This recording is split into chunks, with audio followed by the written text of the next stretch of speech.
Puerto ഗർഭസ്ഥ ശിശുവിനെ മനുഷ്യനായി അംഗീകരിക്കുന്ന ചരിത്രപ്രധാനമായ നിയമ ഭേദഗതിയിൽ ഗവർണർ ജെന്നിഫർ ഗോൺസാലസ് ഒപ്പുവെച്ചു.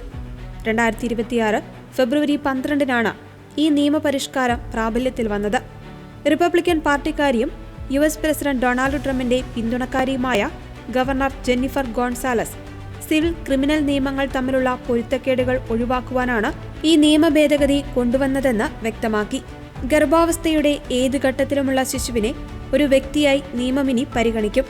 ഗർഭസ്ഥ ശിശുവിന് സ്വത്തവകാശം, ഇൻഷുറൻസ് സംരക്ഷണം തുടങ്ങിയ സിവിൽ അവകാശങ്ങൾ ഉറപ്പാക്കാൻ ഈ നിയമം സഹായിക്കും.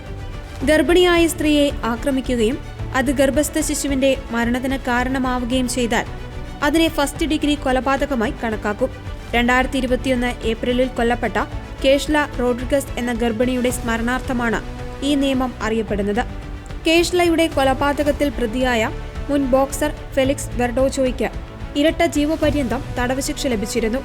ഗർഭിണികൾക്കെതിരെയുള്ള അതിക്രമങ്ങൾ തടയുന്നതിനും ഗർഭസ്ഥ ശിശുവിന്റെ ജീവന് നിയമപരിരക്ഷ നൽകുന്നതിനും ഈ ഭേദഗതി ശക്തമായ അടിത്തറയാകും.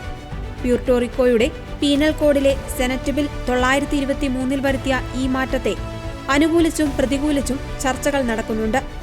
അനുകൂലിക്കുന്നവർ ഈ നിയമം ജീവന്റെ മഹത്വം ഉയർത്തിപ്പിടിക്കുന്ന നിയമമെന്നും ഗർഭിണികൾക്ക് കൂടുതൽ സുരക്ഷിതത്വം ഉറപ്പാക്കുമെന്നും പറയുമ്പോൾ, എതിർക്കുന്നവർ ഈ നിയമം ഭാവിയിൽ ഗർഭഛിദ്രം നിരോധിക്കേണ്ടതിലേക്കോ നയിച്ചേക്കാമെന്നും ഡോക്ടർമാരുടെ പ്രവർത്തനങ്ങളെ ബാധിക്കുമെന്നും അഭിപ്രായപ്പെടുന്നു. എന്നാൽ നിലവിൽ ഗർഭഛിദ്രത്തിനുള്ള അവകാശത്തെ ഈ നിയമം നേരിട്ട് ബാധിക്കില്ലെന്ന് സർക്കാർ വ്യക്തമാക്കിയിട്ടുണ്ട്.